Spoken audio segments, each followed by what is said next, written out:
तर बघा विद्यार्थी मित्रांनो, आज आपण एक महत्त्वाचा टॉपिक घेऊन आलेलो आहोत.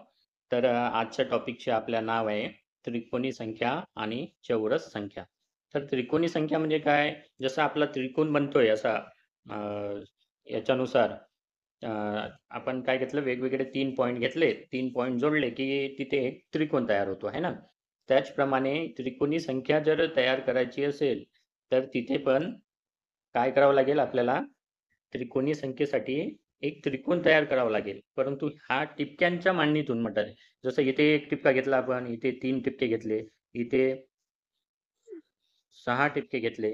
त्यांच्या मांडणीतून जो तर बघा या टिपक्याच्या मांडणीतून असा हा एक त्रिकोण तयार होतो इथे बघा.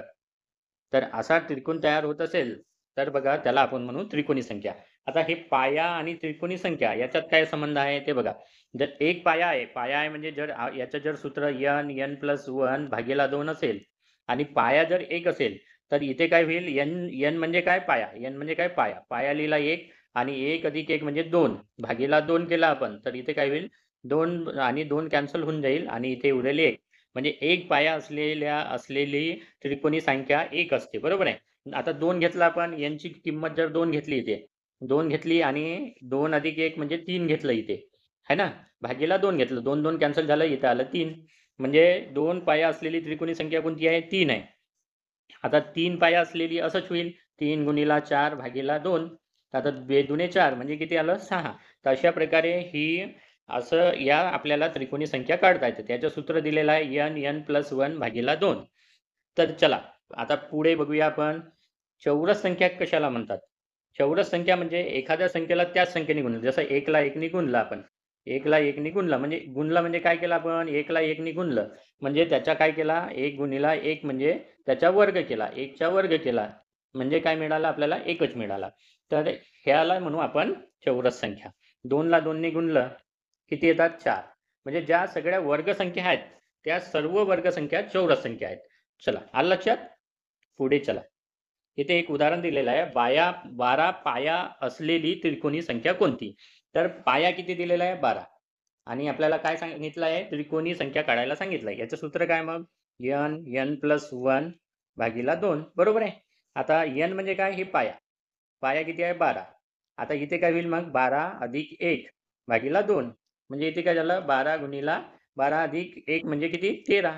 13 भागीला 2. इथे 2 नी या 12ला 6चा भाग जातो. 13 सकम 78. म्हणजे 78 या गणिताचे उत्तर आलं. अशा प्रकारे 12 पाया असणारी त्रिकोणी संख्या कोणती आहे? 78. पुढचं उदाहरण बघूया. तर बघा सिंधुदुर्ग जिल्हा पोलीस भरतीमध्ये हे उदाहरण विचारलेलं होतं. तर बघा जर आपल्याला त्रिकोणी संख्या दिलेली असेल आणि पाया काढायचा असेल, तर याची एक स्पेशल ट्रिक तुम्हाला सांगणार आहे मी. तर याला काय करायचं? 2 नी गुणायचं. 120 ला काय करायचं? 2 नी गुणायचं. किती आलं? 240. आता 240 याच्यापेक्षा वर्गसंख्या बघायची, लहान असलेली वर्गसंख्या. त्याला वर्गमुळात टाकायचं. लहान वर्गसंख्या. या डबल करून त्याची लहान वर्गसंख्या बघायची. आता लहान वर्गसंख्या कोणती आहे? 240 पेक्षा लहान कोणती आहे वर्गसंख्या? 225. 225 कशाचा वर्ग आहे? 15चा. म्हणजे उत्तर किती आलं? 15. तर 120 या त्रिकोणी संख्येचा पाया किती झाला? 15. आलं लक्षात? अशा प्रकारे हे उदाहरण आपल्याला सोडवता येतं. पुढे बघा. हां, 120 ही त्रिकोणी संख्या आहे. तिच्या पूर्वीची क्रमाने येणारी 5वी त्रिकोणी संख्या कोणती? अशा प्रकारचं उदाहरण विचारलेलं आहे. तर बघा 120 ही जर त्रिकोणी संख्या असेल, तर याची आपल्याला पाया असणारी संख्या शोधायची आहे. तर पाया असणारी संख्या शोधायची आहे, तर याला 2 ने गुणायचं. किती आलं उत्तर? 240.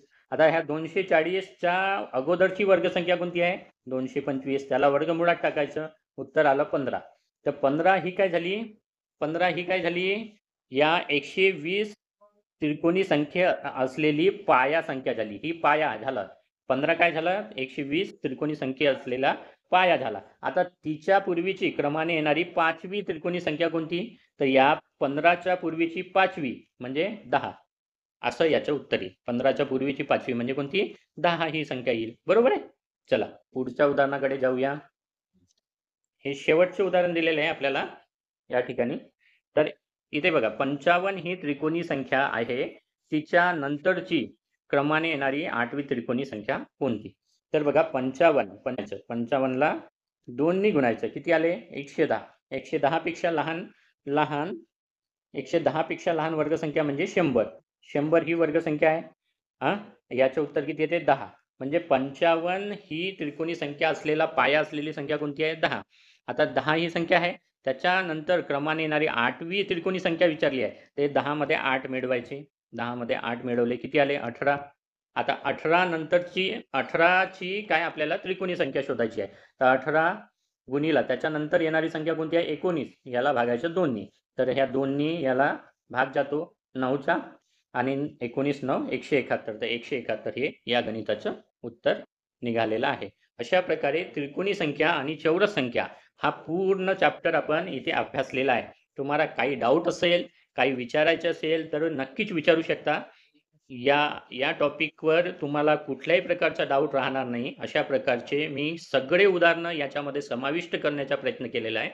म्हणून तुम्हाला हा व्हिडिओ नक्कीच आवडेल अशी आशा करतो आणि हा व्हिडिओ मी या ठिकाणी संपवतो. Thank you very much.